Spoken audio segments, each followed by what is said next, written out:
നമ്മൾ പറയേണ്ടതിന്റെ അങ്ങേയറ്റമാണിത്. മയ്യത്തിന്റെ മേലെന്ന് തുണി വലിച്ചെടുക്കുന്ന ഏർപ്പാടാണ് പിണറായി വിജയൻ ചെയ്യുന്നതെന്ന്. അതിന്റെ അങ്ങപ്പുറം ഒന്നും പറയാനില്ല.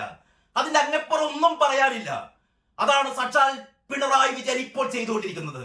മരിച്ചു കിടക്കുന്ന മനുഷ്യന്റെ മുഖത്തിട്ട തുണിയാണ് വലിച്ചെടുക്കുന്നത്. അതെടുത്തുകൊണ്ടാണ് ഇവിടെ ധൂർത്ത് നടത്തുന്നത്. പറയുന്നത് മൊയ്തു താഴത്ത് എന്ന് പറയുന്ന പ്രശസ്ത പത്രപ്രവർത്തകനും ചലച്ചിത്ര സംവിധായകനുമായ എന്റെ പ്രിയ സുഹൃത്താണ് അത് പറഞ്ഞത്. ഞാൻ മൊയ്തു താഴത്തിനോട് പറഞ്ഞു, മൊയ്തു താഴത്തിന്റെ ഈ ഒരു വിശേഷമുണ്ടല്ലോ, മയ്യത്ത് തുണി വലിച്ചെടുക്കുന്ന പിണറായി വിജയൻ, എന്നെ ഏറെ അത് നോവിപ്പിക്കുക മാത്രമല്ല, എന്നെ ഒരുപാട് സ്പർശിച്ചു. അതാണ് വാക്ക്, അതാണ് നമ്മൾ പറയേണ്ടത്. അത് തന്നെയാണ് ഈ ഒരു വീഡിയോയുടെ ഏറ്റവും പ്രധാനപ്പെട്ട കാര്യമായി ഞാൻ കരുതുന്നത്. എല്ലാവർക്കും നമസ്കാരം. CPM-ന്റെ സംസ്ഥാന സമ്മേളനം കഴിഞ്ഞ് ഏതാനും മണിക്കൂറുകൾ പിന്നിടുന്നതേയുള്ളൂ. ഞാനൊരു മഹാദുരന്തത്തെക്കുറിച്ചാണ് ഓർത്തു പോകുന്നത് കേട്ടോ. 2017 നവംബറിലാണ് ഏതാണ്ട് 200ഓളം മത്സ്യത്തൊഴിലാളികളെ നമുക്ക് നഷ്ടപ്പെടുത്തിയ ഓഖി ദുരന്തം ഉണ്ടാകുന്നത്. ഞാനിപ്പോ പെട്ടെന്ന് ഓഖി ദുരന്തത്തെക്കുറിച്ച് ഓർക്കാൻ കാരണം, കേരളത്തിലുണ്ടായ ഒരുപാട് ഇത്തരത്തിലുള്ള ദുരന്തങ്ങളുണ്ട്. ഓഖി ദുരന്തം, അതിനുശേഷമുണ്ടായ രണ്ട് പ്രളയ ദുരന്തങ്ങൾ, പിന്നീട് നമ്മുടെ നിപ്പ പോട്ടെ, അതൊരു പ്രദേശത്തെ മാത്രം ബാധിച്ചാണെന്നിരിക്കാം, കോവിഡ് മഹാമാരി. ഈ വ്യത്യസ്തങ്ങളായ ദുരന്തങ്ങൾ, ഏറ്റവും ഒടുവിൽ വയനാട്ടിലെ ആ മഹാദുരന്തം. ഇത്തരം ദുരന്തങ്ങളിലൊക്കെ പിണറായി സർക്കാർ എന്താണ് ഇവിടെ ചെയ്തത് എന്ന് ചെറിയ രീതിയിലൊന്ന് പരിശോധിക്കുക മാത്രമാണ് ഈ വീഡിയോയുടെ ലക്ഷ്യം. നമുക്കറിയാം, വയനാട്ടിൽ ദുരന്തമുണ്ടായി കഴിഞ്ഞപ്പോൾ പലരും ഈ ദുരന്തം വിറ്റ് കാശാക്കുന്ന സർക്കാരാണ് പിണറായിയുടേത്, അല്ലെങ്കിൽ ഈ ദുരന്ത നിധിയിലേക്ക്, പ്രത്യേകിച്ചും CMDRF-ലേക്ക്, അതായത് ചീഫ് മിനിസ്റ്റേഴ്സ് ഡിസാസ്റ്റർ ഫണ്ടിലേക്ക്, മുഖ്യമന്ത്രിയുടെ ദുരിതാശ്വാസ ഫണ്ടിലേക്ക് വ്യത്യസ്തങ്ങളായ ഒരുപാട് ആൾക്കാർ അകമഴിഞ്ഞ് സംഭാവന നടത്തിയിരുന്നു. നമ്മുടെ കോവിഡ് കാലത്തൊക്കെ കുട്ടികള് കാശിക്കുടുക്ക പൊട്ടിച്ചിട്ടും ആടിനെ വിറ്റിട്ടും അങ്ങനെ ഇവിടുത്തെ നിരാലംബരായ ജനങ്ങളാണ് മുഖ്യമന്ത്രിയുടെ ദുരിതാശ്വാസ നിധിയിലേക്ക് അവരാൽ കഴിയുന്ന സംഭാവന കൊടുത്തുകൊണ്ട് ഒരു ജീവകാരുണ്യ പ്രസ്ഥാനത്തെ ഏറ്റവും ശക്തിപ്പെടുത്തിയത് കേരളത്തിലെ സാധാരണക്കാരായ ജനങ്ങളാണ്. ഞാനത് പറയാൻ കാരണം, ഇത്തരം ദുരന്തങ്ങളൊക്കെ ഉണ്ടാകുമ്പോൾ നമ്മുടെ സർക്കാർ എന്താണ് ചെയ്യുന്നത്? നമുക്ക് ജസ്റ്റ് ഞാൻ കൂടുതൽ വിശദാംശങ്ങളിലേക്കൊന്നും കടക്കുന്നില്ല, ഏറ്റവും അവസാനത്തിൽ നിന്ന് തുടങ്ങാം. നമ്മുടെ വയനാട്ടിലുണ്ടായ ഈ ദുരന്തം, മുണ്ടക്കൈ ചൂരൽമല ദുരന്തത്തില് ഇന്ന് ഞാൻ നിങ്ങളോട് സംസാരിക്കുമ്പോൾ ജൂലൈ അവസാനത്തിലാണ് കേട്ടോ ഈ ദുരന്തം ഉണ്ടാകുന്നത്. അത് കഴിഞ്ഞ് August, September, October, November, December, January, February, March, 8ാം മാസത്തിലാണ് ഞാൻ നിങ്ങളോട് സംസാരിക്കുന്നത്. ഈ 8 മാസം പിന്നിടുമ്പോഴും അവിടെ വീട് നഷ്ടപ്പെട്ട, ജീവൻ നഷ്ടപ്പെട്ട ഏതാണ്ട് ആയിരത്തോളം കുടുംബങ്ങൾക്കാണ് അവരുടെ വീട് നഷ്ടപ്പെട്ടത്. മരണമടഞ്ഞവരും കാണാതായവരുമായ 400ഓളം ആളുകൾ. ഇങ്ങനെയുള്ള ഒരു മഹാദുരന്തത്തിന്റെ കീഴിൽ 8 മാസം പിന്നിടുമ്പോഴും ഇന്നത്തെ ദേശാഭിമാനി, ഞാൻ ദേശാഭിമാനിയുടെ 1ാം പേജും 2ാം പേജും 3ാം പേജും ഒക്കെ നേരത്തെ പറഞ്ഞു. ഈ ദേശാഭിമാനിയുടെ ഉള്ളിൽ ഒരു വാർത്തയുണ്ട് കേട്ടോ. ആ വാർത്ത ഇങ്ങനെയാണ്: മുണ്ടക്കൈ ചൂരൽമല ടൗൺഷിപ്പ് നോഗോ സോണിൽ വീട്, അന്തിമ പട്ടിക ഇന്ന്. ഞാൻ ആ വാർത്തയിലേക്ക് മുഴുവൻ കടക്കുന്നില്ല. ഈ വാർത്തയിലൊക്കെ പറയുന്നത് എന്താണെന്നറിയോ? ഇപ്പോഴും ഈ ദുരന്ത ബാധിതരുടെ, അതായത് വീട് നഷ്ടപ്പെട്ടവർക്ക് വേണ്ടി വീട് ഉണ്ടാക്കാൻ വേണ്ടി പോവുകയാണല്ലോ. 2 എസ്റ്റേറ്റുകൾ ഏറ്റെടുക്കാൻ പോകുന്നു. ആ 2 എസ്റ്റേറ്റുകളിൽ ഇവർക്ക് വേണ്ടി വീടുകൾ നിർമ്മിക്കാൻ പറ്റും. എത്ര കാലം കഴിഞ്ഞ് നിങ്ങൾ ആലോചിക്കണം. 8 മാസം കഴിഞ്ഞിട്ടാണ്, അല്ലെങ്കിൽ 8 മാസം കഴിയുമ്പോഴാണ് ഇപ്പോഴും ഈ 2ാമത്തെ കരട് പട്ടിക പരിശോധിക്കുകയാണത്രേ. ആകെ ഇതുവരെ നമുക്ക് കിട്ടിയത് 242 പേർക്കാണ് അന്തിമമായി ഒന്നാം ഘട്ടത്തിൽ 242 കുടുംബങ്ങൾക്ക്, പിന്നീട് ഒരു 81, ഇപ്പൊ 323 കുടുംബങ്ങളെയാണ് ഇതുവരെ സെലക്ട് ചെയ്തത്. ഇനി ഏതാനും കുടുംബങ്ങളെ കൂടി തിരഞ്ഞെടുക്കാനുണ്ട് അത്രേ.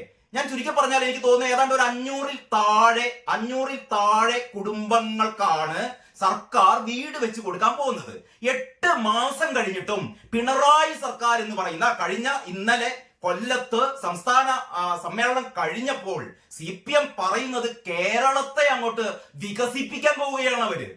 പിണറായി വിജയന്റെ വികസനത്തിന്റെ നയരേഖയാണ് കേരളം ഇങ്ങനെ കുതിച്ചുയരുകയാണ്. നരേന്ദ്രമോദിയൊക്കെ ആകെ ഞെട്ടിയിരിക്കുകയാണ്. നരേന്ദ്രമോദിയൊക്കെ രാജിവെക്കാൻ പോവുകയാണെന്നാണ് കേട്ടത്. കാരണം പിണറായി തരംഗത്തിൽ ഇങ്ങനെ കേരളം ഇങ്ങനെ മുന്നേറുകയാണ്. അത്രയും എനിക്ക് തോന്നുന്നു അമേരിക്കയിൽ ട്രംപ് പോലും വിറച്ചിരിക്കുകയാണ്. കാരണം പിണറായി എന്ന് പറയുന്ന പ്രതിഭാസത്തെ കുറിച്ച് ലോകമാകെ ഞെട്ടിയിരിക്കുകയാണ്. കാരണം കമ്മ്യൂണിസം എന്ന് പറയുന്ന സംഭവം പിണറായിസത്തിലേക്ക് മാറുകയും ലോകമാകെ അതിശക്തമായ തരംഗമായി വീശാൻ പോവുകയുമാണത്രേ. തമാശ പറഞ്ഞതല്ല. ഇങ്ങനെയാണ് അന്തം കമ്മികളുടെ ഒരു വിശ്വാസം.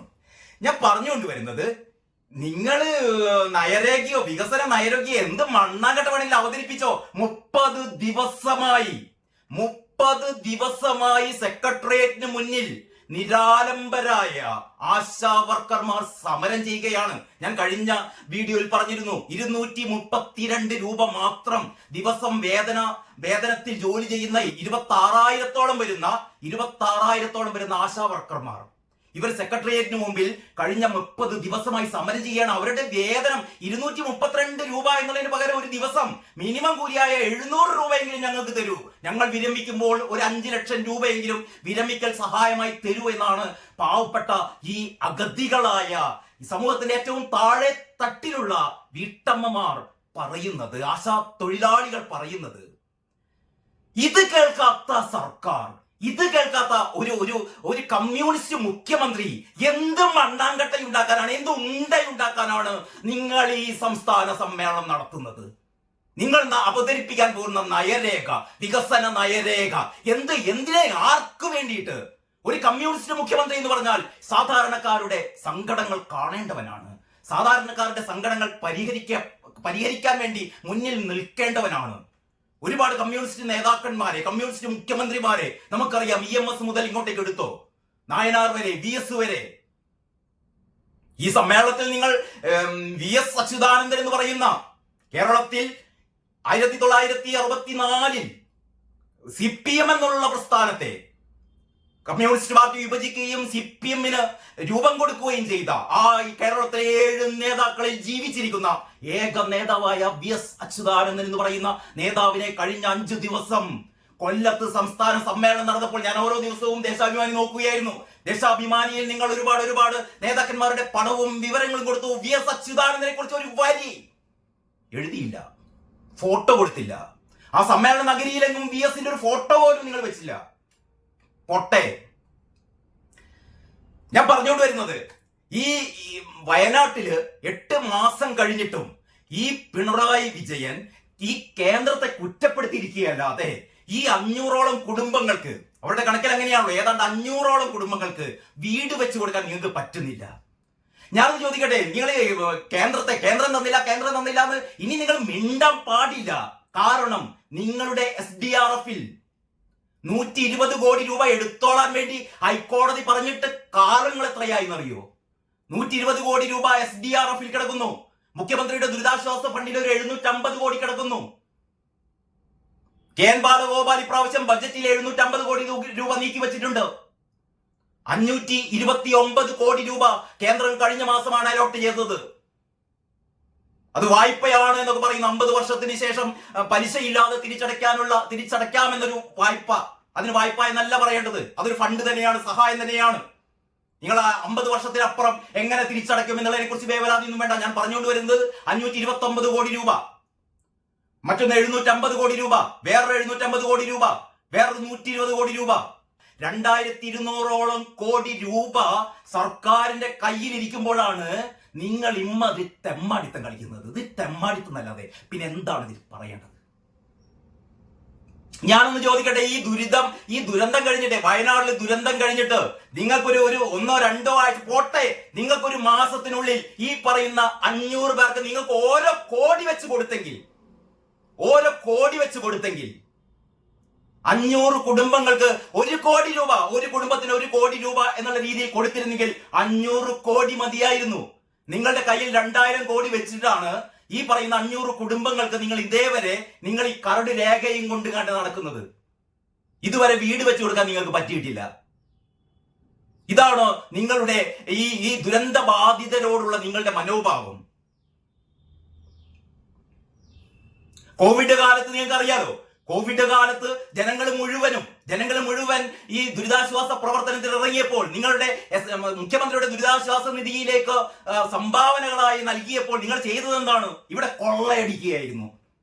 കെ ശൈലജ ടീച്ചറുടെ നേതൃത്വത്തിൽ നടന്ന PPE കിറ്റ് കൊള്ള, CAG റിപ്പോർട്ടിലുണ്ട് കാര്യങ്ങളൊക്കെ.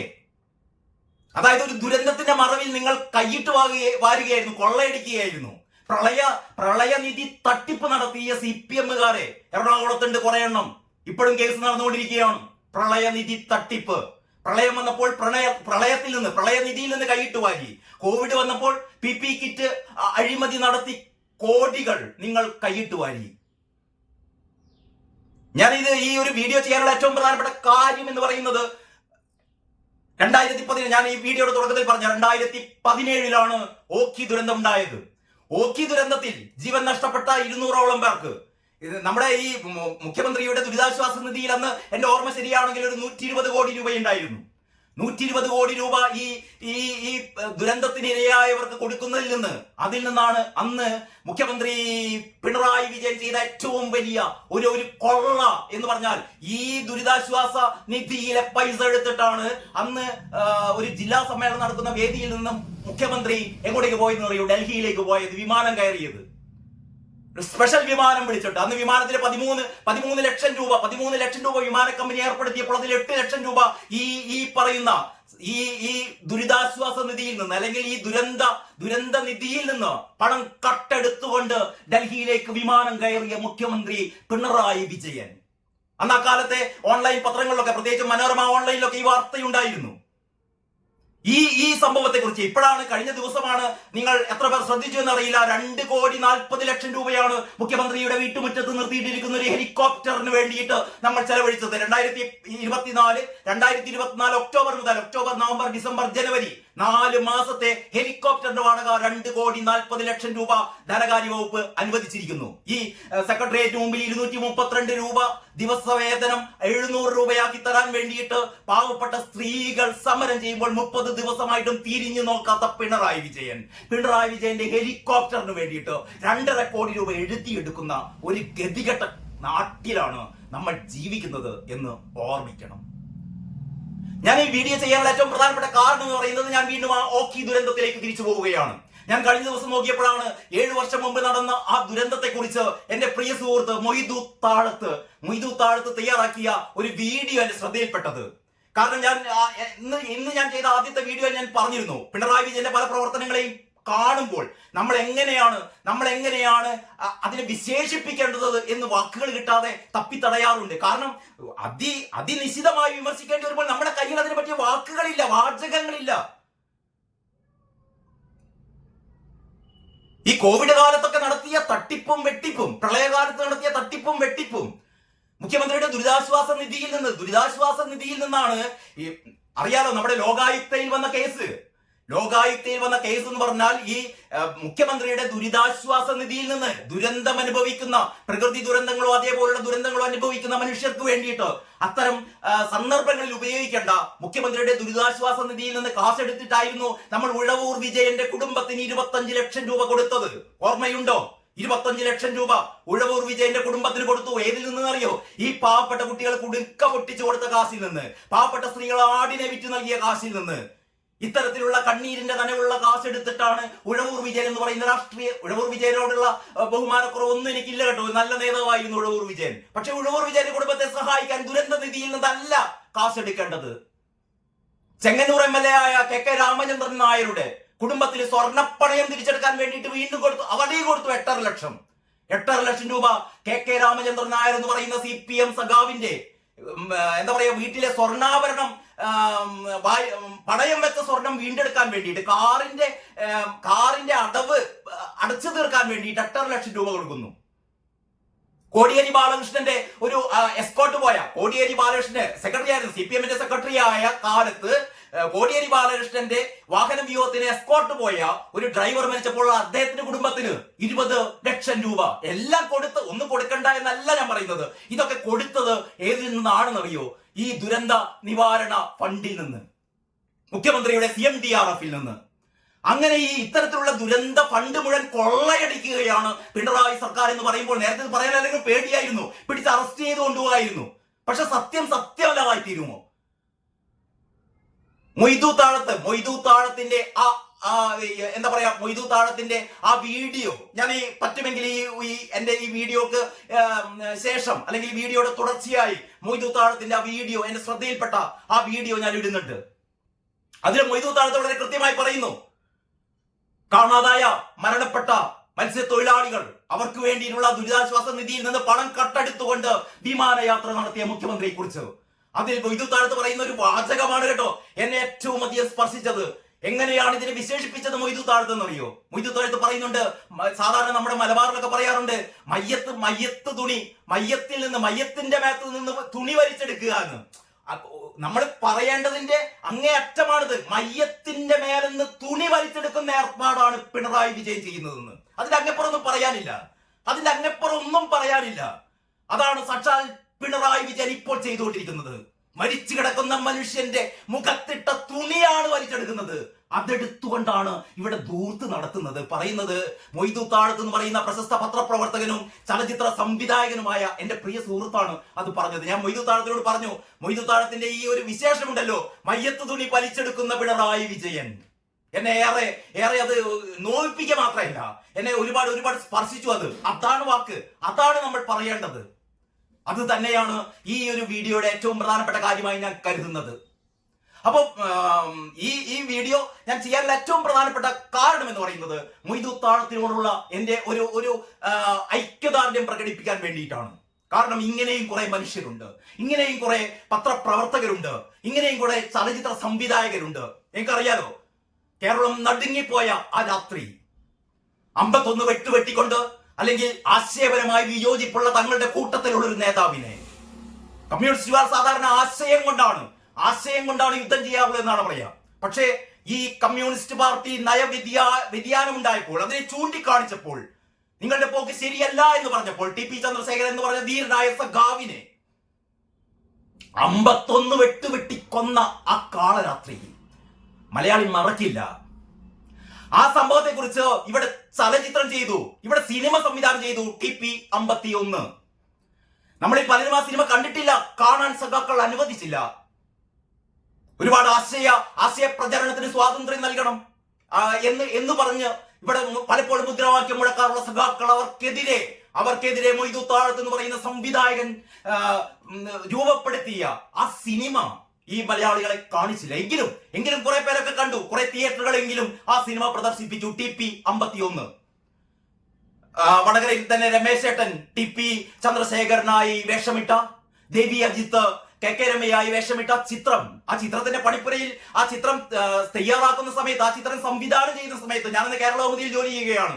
പലപ്പോഴും രാത്രി മൊയ്തു താഴത്തിനെ വിളിക്കുമായിരുന്നു, ഹരീഷേട്ടാ ഈ സിനിമ തീരുമോ എന്ന് എനിക്കറിയില്ല, ഞാൻ ഏത് നിമിഷവും ഞാൻ മരണപ്പെടും. ആ രീതിയിലാണ് സഖാക്കൾ എന്നെ ഭീഷണിപ്പെടുത്തിക്കൊണ്ടിരിക്കുന്നത്. എന്തോ ഭാഗ്യം, അല്ലെങ്കിൽ മൊയ്തു താഴത്തും 51 വെട്ടുവെട്ടി കൊല ചെയ്യപ്പെടേണ്ടതായിരുന്നു. എന്തോ ഭാഗ്യം. ആ മൊയ്തു താഴത്താണ്, ധീരനായ പത്രപ്രവർത്തകനായ, ധീരനായ ചലച്ചിത്ര സംവിധായകനായ മൊയ്തു താഴത്താണ് ഈ ഓഖി ദുരന്തം വന്നപ്പോൾ പിണറായി വിജയൻ അതിനിശ്ചിതമായി വിമർശിച്ചുകൊണ്ട് ഈ ദുരന്ത നിധിയിൽ നിന്ന് പണം കൈയിട്ട് വരുന്ന കൊള്ളയടിക്കുന്ന പിണറായി വിജയൻ ചെയ്തത് മയ്യത്ത് തുണി വലിച്ചെടുക്കുന്ന നെറികെട്ട പ്രവർത്തനമാണ് എന്ന് പറഞ്ഞത്. അത് തന്നെയാണ് എനിക്ക് ഈ വീഡിയോയിൽ പറയാനുള്ളത്.